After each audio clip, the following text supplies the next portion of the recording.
Hi అండి. నమస్తే. Welcome to అమ్మాయి లోకం. అందరూ ఎలా ఉన్నారు? నేనైతే చాలా బాగున్నాను. మీరందరూ కూడా బాగుండాలని మనస్ఫూర్తిగా కోరుకుంటున్నాను. ఇవాళ మన రెసిపీ వచ్చేసి చిలకడ దుంపతో చిట్టి పునుగులు ఎలా చేయాలో చూద్దాం. స్కిప్ చేయకుండా చూడండి. ముందుగా కడాయి పెట్టుకొని దాంట్లో వచ్చి ఒక కప్పు బెల్లం తీసుకున్నామండి. ఇక్కడ నేను బెల్లం పొడే తీసుకున్నాను. మీరు నార్మల్ బెల్లం కూడా యూజ్ చేసుకోవచ్చు తురిమి. దాంట్లో అరకప్పు నీళ్లు పోసుకొని మనకి పాకం ఏమీ రావాల్సిన అవసరం లేదండి. బెల్లం కరిగితేనే సరిపోతుందనమాట. చూడండి ఇలా కరిగిన తర్వాత దీన్ని స్టవ్ ఆఫ్ చేసేసుకొని పక్కన పెట్టుకుందాము. చిలకడ దుంప తీసుకున్నామండి ఉడకపెట్టుకొని. పెద్ద సైజు దుంప అనమాట ఇది. దీన్ని 2గా కట్ చేసుకొని ఉడకపెట్టుకొని పెట్టుకున్నాం ముందుగానే. దీన్ని ఇలా ముక్కలుగా కట్ చేసుకొని మిక్సీ జార్‌లోకి మార్చుకుందాము. ఫస్ట్ ఇలా కొంచెం బరకగా గ్రైండ్ చేసుకున్న తర్వాత మనం కాగపెట్టి పక్కన పెట్టుకున్న బెల్లం నీళ్ళని యాడ్ చేసుకుందామండి. యాడ్ చేసుకొని ఇలా మెత్తగా పేస్ట్ లాగా చేసుకొని తెచ్చుకోవాలనమాట. ఇప్పుడు దీనిలో వచ్చి ఒక కప్పు గోధుమ పిండి, అరకప్పు వచ్చి బొంబాయి రవ్వ, ఒక యాలక్కాయి, ఒక అరకప్పు నీళ్లు పోసుకొని ముందు మొత్తం కలుపుకుందామండి స్పూన్ పెట్టి.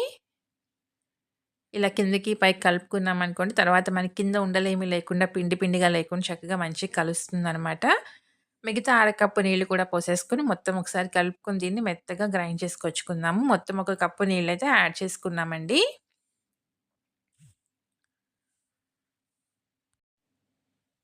ఇలా మెత్తగా గ్రైండ్ చేసుకొని తెచ్చుకున్నామనమాట. ఇప్పుడు దీన్ని మిక్సింగ్ బౌల్‌లోకి మార్చుకుందాం. దీన్ని ఒక 5 నిమిషాల పాటు మూత పెట్టి పక్కన పెట్టుకుందామండి. 5 నిమిషాల తర్వాత మనకి రవ్వ చక్కగా నానిపోయి ఉంటుందనమాట.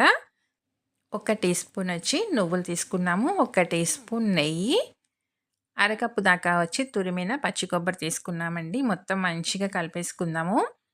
ఇక్కడ నేను నల్ల నువ్వులు తీసుకున్నాను. తెల్ల నువ్వులు కూడా యూజ్ చేసుకోవచ్చండి ఈ ప్లేస్‌లో.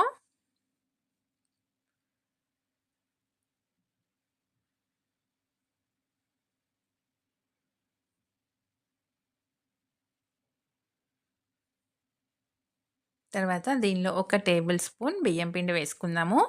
దీనివల్ల మంచి క్రిస్పీనెస్ అయితే వస్తుందండి పునుగులకి. ఒక్కసారి చేసి పెట్టుకున్నామనుకోండి మనకి 3, 4 రోజుల వరకి పాడైపోకుండా ఉంటుంది. చాలా టేస్టీగా ఒక మంచి హెల్తీ రెసిపీ అనమాట. ఒక చిటికెడు వంట సోడా వేసేసి మొత్తం మంచిగా కలిపేసుకుందాము. అంతేనండి, మన పిండయితే రెడీ అయిపోయిందనమాట. ఈలోగా మనం కడాయి పెట్టుకుందామండి. నూనె వేడెక్కుతూ ఉంటుంది. కన్సిస్టెన్సీ కరెక్ట్‌గా ఉందండి. ఇలా మనకి పునుగులు వేసుకోవడానికి వీలుగా ఉంటే సరిపోతుందనమాట. నూనె వేడెక్కిన తర్వాత స్టవ్ వచ్చేసి మనం మీడియం ఫ్లేమ్‌లోకి మార్చుకుందాం. ఎందుకంటే గోధుమ పిండి, బెల్లం కాబట్టి హైలో ఉందనుకోండి వెంటనే కలర్ మారిపోతుంది. కానీ పిండి లోపల పచ్చిదనం అలానే ఉంటుందనమాట. ఇలా పట్టినన్ని వేసుకొని స్టవ్ మీడియం ఫ్లేమ్‌లోనే ఉంచుకొని చక్కగా ఎర్రగా కాల్చి తీసుకుందాము. చిలకడ దుంప వచ్చేసి మనం తీసుకుందొచ్చి ఒక 150 గ్రాముల వరకి ఉంటుందండి వెయిట్‌లో. దాన్ని ఉడకబెట్టేసుకొని ఆరిన తర్వాత ముక్కలుగా కట్ చేసుకొని మిక్సీకి వేసుకుందాము. మిక్సీకి వేసుకున్న తర్వాత బెల్లం కరగబెట్టిన నీళ్ళు కూడా దానిలో వేసేసుకొని, ఒక కప్ వచ్చి గోధుమ పిండండి, అరకప్ వచ్చి బొంబాయి రవ్వ, తర్వాత ఇయన్నీ మిక్సీ పట్టుకున్న తర్వాత లాస్ట్‌లో వచ్చి ఒక టేబుల్ స్పూన్ బియ్యం పిండి వేసి కలుపుకున్నామనుకోండి మంచి క్రిస్పీగా వస్తాయనమాట.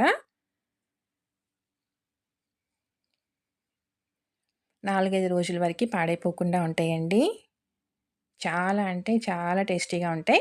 స్వీట్‌నెస్ కరెక్ట్‌గా సరిపోతుందండి. ఒక కప్ మనం తీసుకున్న బెల్లము. ఒకవేళ మీకు చాలా ఇంకా ఎక్కువగా తినేవాళ్ళు అనుకుంటే ఇంకొక 2 టేబుల్ స్పూన్ల వరకి వేసుకోవచ్చు.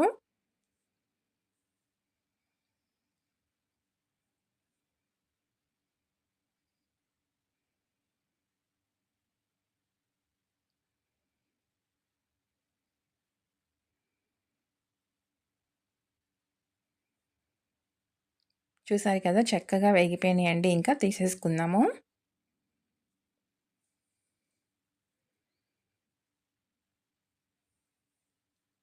స్టవ్ వచ్చేసి మీడియం ఫ్లేమ్‌లో పెట్టుకొని వేయించుకున్నామనుకోండి మనకి చక్కగా లోపల దాకా పిండి లేకుండా మంచిగా వేగుతుంది. అన్నీ ఇలానే వేయించి తీసుకుందామండి. చాలా సింపుల్‌గా చాలా అంటే చాలా టేస్టీగా ఉంటాయన్నమాట. ఒక మంచి హెల్తీ స్నాక్ రెసిపీ. తప్పకుండా మీరు ట్రై చేసి చూడండి. మీకెలా వచ్చిందో కూడా నాకు తప్పనిసరిగా కమెంట్ చేయండి. అలానే వీడియో నచ్చినట్లయితే తప్పకుండా సబ్స్క్రైబ్ చేసుకొని ఒక లైక్ ఇచ్చేయండి. మీ ఫ్రెండ్స్‌కి, ఫ్యామిలీ మెంబర్స్‌కి షేర్ చేయండి.